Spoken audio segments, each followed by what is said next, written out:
Hi everyone, this is Kimberly here. I'm here to talk about bullying and the effects on people that it has and the effects that it had on my life. Like bullying, let me just start off with say I was bullied since elementary school. And the bullying didn't stop in elementary school for me. It went all the way up to graduation and school wasn't the very best place for me because the bullying and the isolation and and just the overall feel of the school and in high school was even worse because I was going through some problems like questioning myself and questioning my identity pretty much every single day and trying to hide who I was from people that were at school and from family members and just in general stuff that was I was going through, which put me in a depression state after high school. It put me in depression, severe depression that I actually hid, which resulted in me having a nervous breakdown before I had to come out about my sexual orientation and my gender orientation. The sexual orientation thing, when I came out about that, did not help my situation.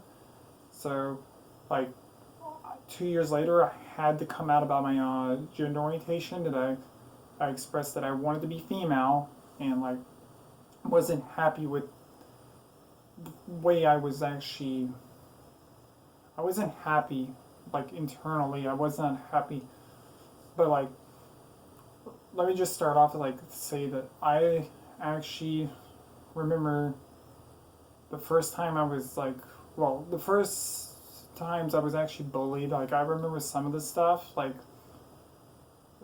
I was bullied because I was feminine, more feminine than the rest of the boys in class, and it caused me to hide that and express no emotions anymore, and basically try to blend in, and in society's narrow window of back when I was growing up, the societal narrow window that you had to be this way, or you are an outcast and you don't belong to this system, and you are basically shunned.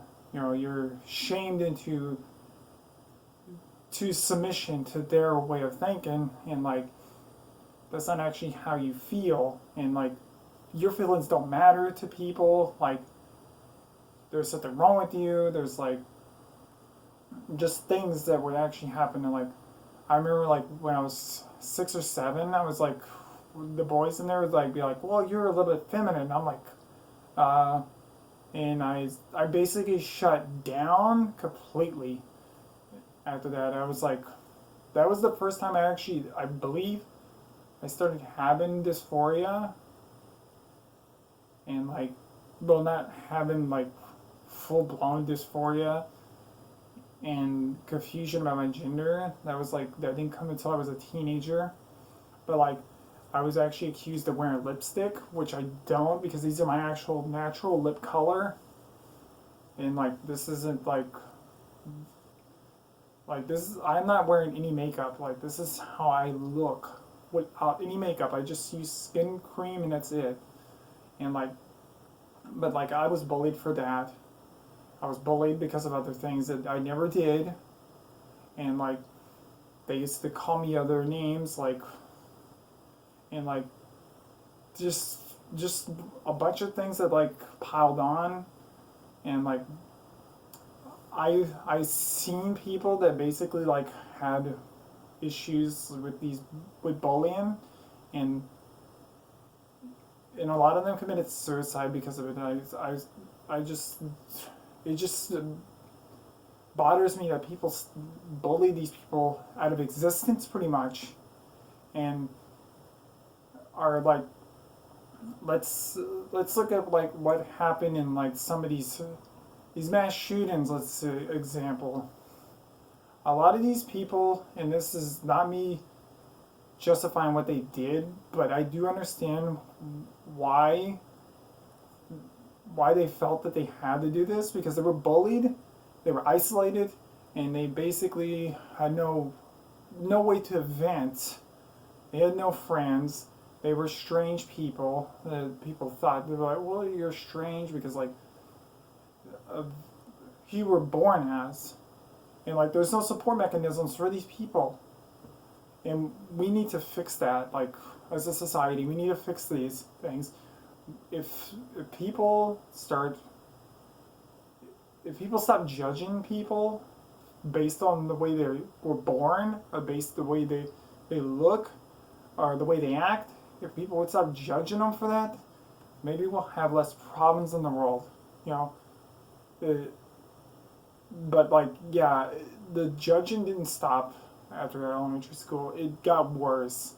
I was actually placed in an alternative school because I had some severe anger issues, like severe anger issues and some attachment issues, because you know I just had attachment issues toward, like, I had a fear of being basically like far away from my house, and like attachments toward my mother and like things like that. I had attachment issues, and I believe that they still carry today, because I feel a little bit naive about things, and like, you know, just in general, I haven't really had any relationships because of my gender dysphoria. Because I was just like shutting people out, because like people just, to me, they were cruel, and they basically like, I just didn't like to be around people anymore, because people were cruel to me, and like I didn't like understand how people operated. You know, it wasn't until I started transitioning I figured out how people operated. Because I have my own identity now, and like, but I had to get back to bullying, because like bullying in high school was like, it was horrible. I was called. I actually took the auto shop, you know, and one of the kids in there actually used a derogatory term that is used against gay people, and I, I was not gay. I was not a gay man or male. Like when I was still a male, like I wasn't gay, you know. I was a little effeminate, but like I try to hide that. As soon as this person actually used this term, I shut down completely. I shut down, and like, then I hid. And then there was things that my mother had found on my computer, and like, yeah, I'm going through high school was horrible. That the stuff that my mother had found out about me, like, it caused me to shut down and like come up with excuses on why I was there, and like, yeah, just things that were happening, and then people said things. That's what also caused me to shut down. So right after high school, I was completely shut down, like totally shut down to basically to two emotions: anger and get away from me, like, or anger and basically no emotions.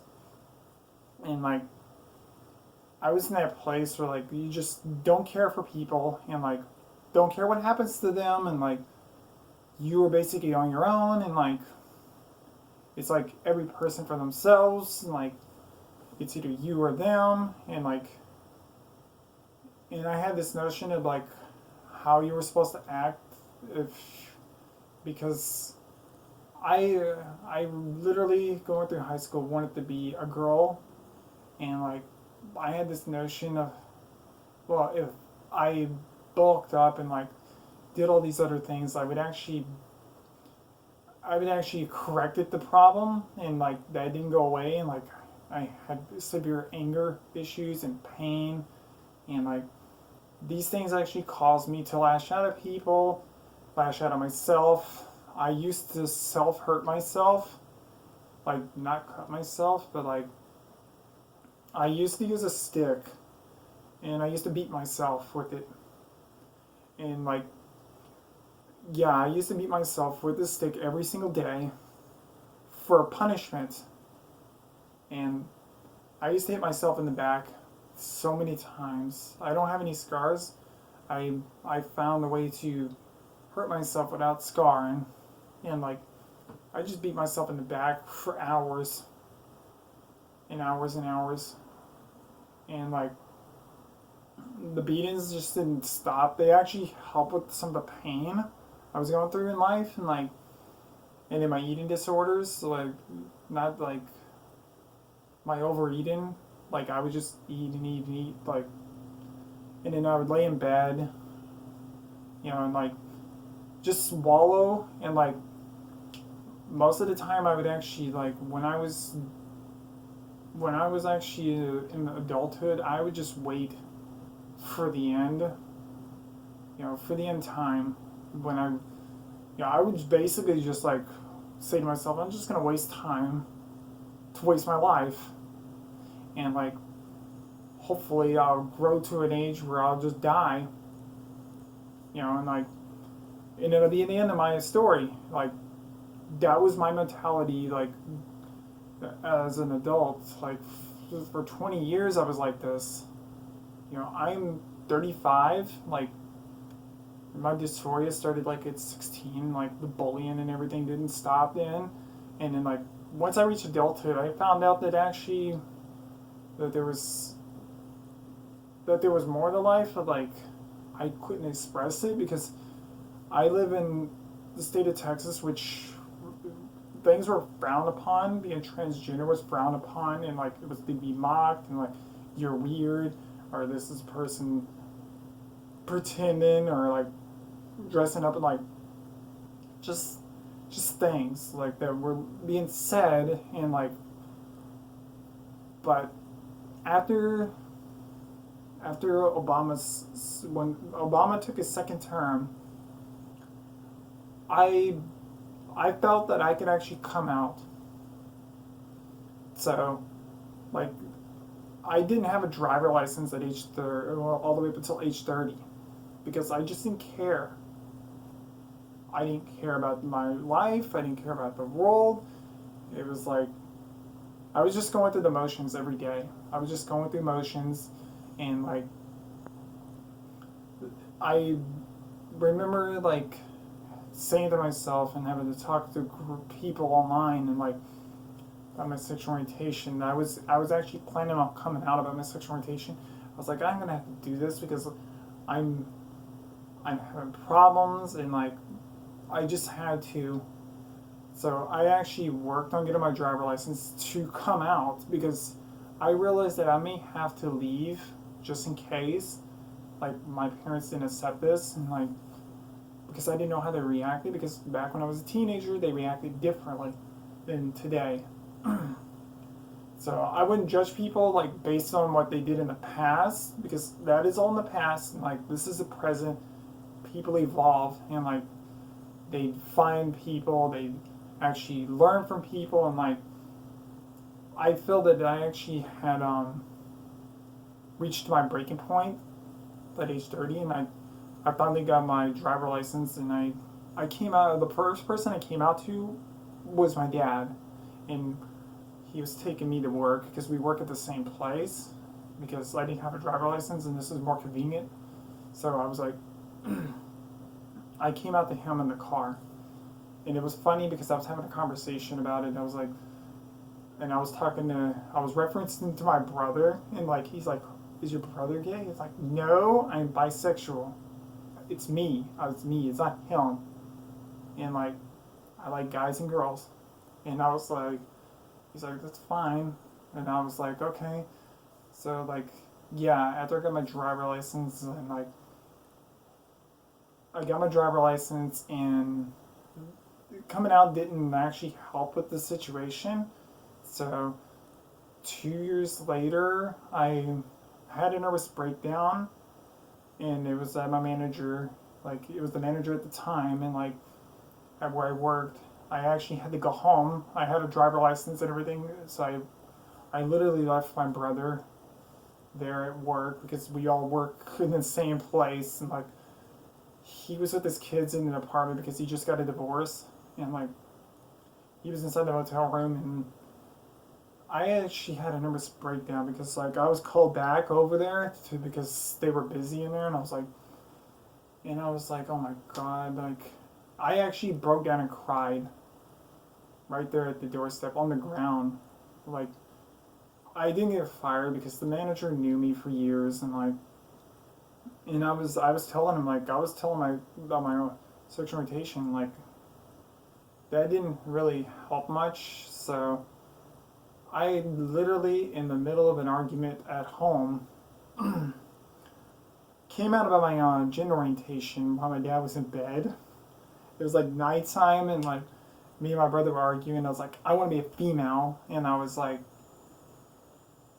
and I basically left his room because me and my brother were just having an argument, and I was like, I want to be a female. And like the next day, I had to tell my mother, and I came to her work. She was working in retail, which she still does, and I was like, I went over there and I I told her that I wanted the transition to be a female, and like she's like, that's fine, and I was like, I need some clothes, and like I picked out.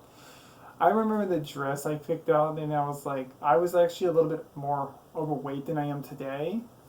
Like I actually used to weigh like 220 pounds or 270 pounds, and like I'm down to 170. So yeah, my muscle mass has shrunk a lot since I've been transitioning, but like yeah, I remember this stuff, and like I actually had it still in my closet. Like I kept it in my closet all the way up to my transition, and like 6 months after my transition, I went in there and looked at it. I was like, oh my god, this is ridiculous, and like these clothes are they're so ridiculous, and I was like, oh my god, like I tried them on, and like they didn't even fit anymore. I was like, that's just ridiculous. But like back to the bullying thing, like yeah, bullying actually affected me a lot. Like it made me shut down. It made me feel not human.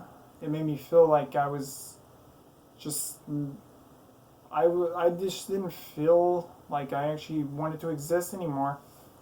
And on top of my gender dysphoria, it probably didn't help situations. Hiding, lying, um, not being able to actually express myself.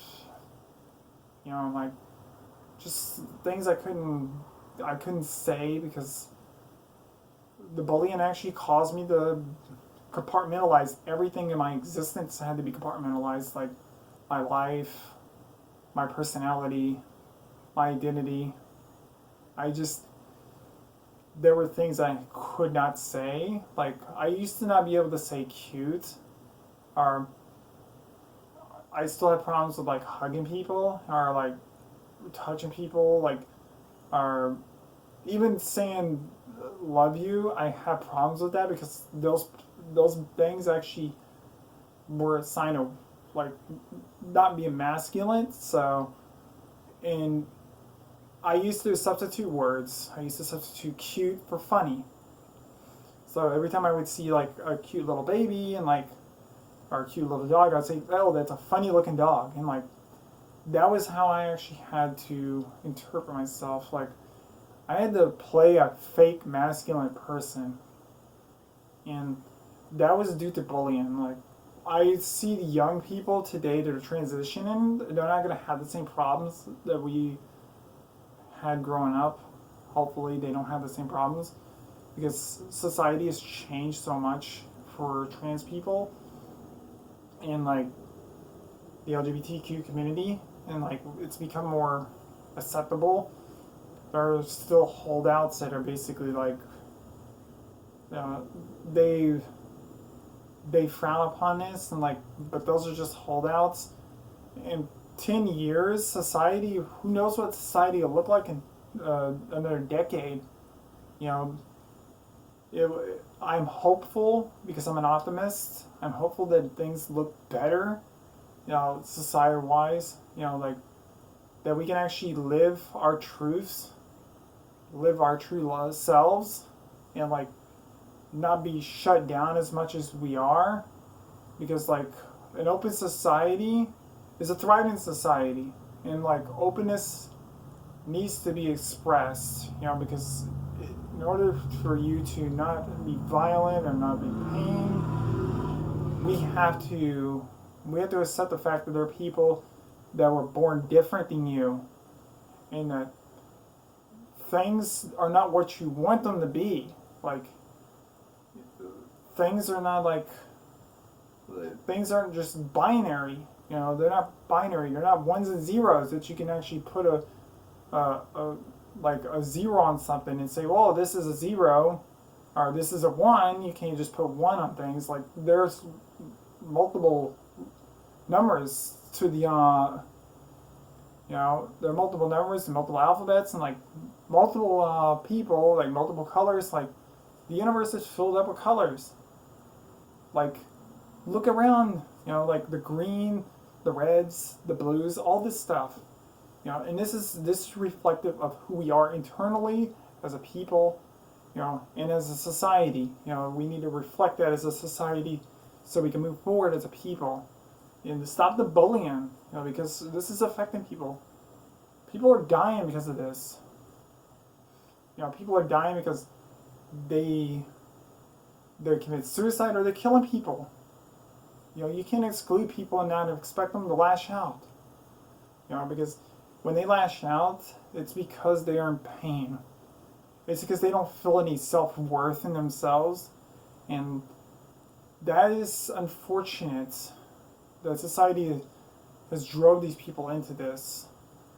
I'm just hoping that, like, if people watch this video, that they'll take away that you shouldn't exclude people. You shouldn't bully people. You shouldn't write things that are hurtful and painful for people. Because I'm a transgender person. And what J.K. Rowling wrote is just a reminder of how painful it is to be in the body I was born into. This is a prison. This is a shackle. And I don't want this shackle. I want this corrected. Like, if I could snap my fingers, I would wish this body away, and like, I've been born biologically female, and not have to go through all these processes just to correct something, because my brain is not, it was never ever formed into a male brain, and like, I tried for 20 years to be this for a male, and I couldn't do it. I didn't know how.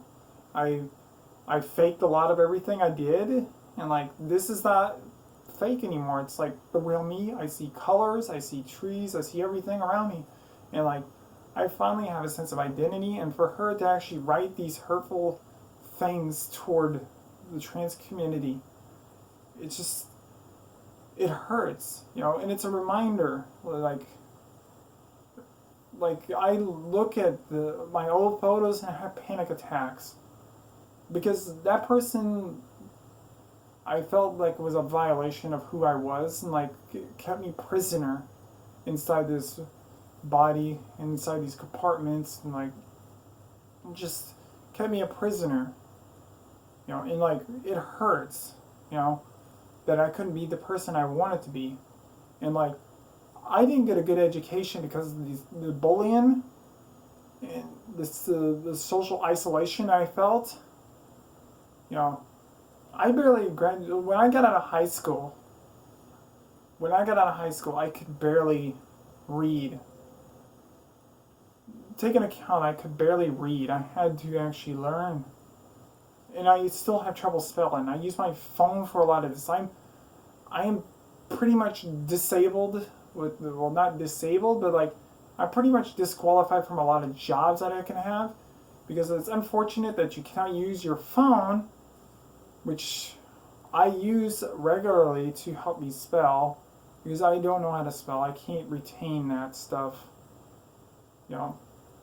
It's unfortunate I can't use that. And that is also another problem with society. Is like, if you want to be a lawyer, you can use a phone to actually like help you with spelling or like stuff like that. You know, I'm not good with grammar. You know, but like I've been trying to write a book and like yeah, I'm just not good with grammar. I have all these ideas and like I just can't do that because bullying affected me in so many ways. It affected me mentally, physically, educationally, and like for her to write these things, like it is bullying, you know, it is bullying and it's transphobic, you know, but it mainly is bullying people to conform to your existence, you know. I just don't know what kind of pain she's in, and like she needs to understand the pain we're in constantly. Like this pain is double-sided, and like it hurts for her to do things like this and like for other people to write these things, and like I don't want to be reminded that I wasn't born female and like it. I would just like her to actually walk in my shoes one day. Like if I could get her to actually be like, if I could take her brain and put it in a male body, you know, like, and have her live 20 years that way, that like things would be different. You know, hopefully she'd be more enlightened because of this. You know, if she could actually see what we see as trans people. You know, because we hurt so much, and I'm just thankful that a lot of the young people that are transitioning don't feel this kind of pain that we felt for 20 years, some of us. I know trans people that have felt this since they were, and they're all in their 60s, and they started transitioning, you know, and it's painful that these people couldn't transition earlier, but I'm grateful that they're wonderful people, and like I just look at it this way, as like they're transitioning late and they're happy because they're transitioning, but like sometimes I feel bad that the society threw them this way and that they had to hide for so long. You know, it would be nice if we could transition a little earlier. Like I wanted to transition, I think about it now, it's like I want to transition around 13. And like that's not gonna happen. It's like the bullying actually just, you know, it stunted my growth as a person. You know, and I don't like what she's written about this, and like I'm not a fan of the Harry Potter series because like it to me felt a little dry, and like the characters were like one dimensional nearly, like, and came off a little whiny, like, but like things I just don't like. But this is probably because I'm more of a Star Trek fan, even though I have like Star Wars stuff, like, but like it's the same. You know, I'm Star Trek people. I like both franchises. I tend to gravitate more toward the Star Trek, but like I know that Star Trek people are gonna hate me. Please don't bully me into non-existence because I do collect Star Wars stuff. Like, but how can you not collect both? They're both great franchises, except for what's happened right now with the franchises. But that's all a different story. But like, I would like to thank everybody for joining me in my video, and like, I'm gonna probably do something about this. Like, you know, maybe I'll talk about my being a nerd so much, like growing up as a nerd, and like the first time I ever watched Star Trek and all that. Like, yeah, but like, I'm just gonna stop it here because the video is getting 30 minutes long, and like it's gonna take me a while to upload this, and like, yeah. So join me next time, and we'll talk about something that's a little bit more up my alley, and like, and a little more fun. You know, just a little more fun. Maybe I'll wear something Star Trek. You know, just join me next time, and I'll talk to you later. Kimberly out. Bye.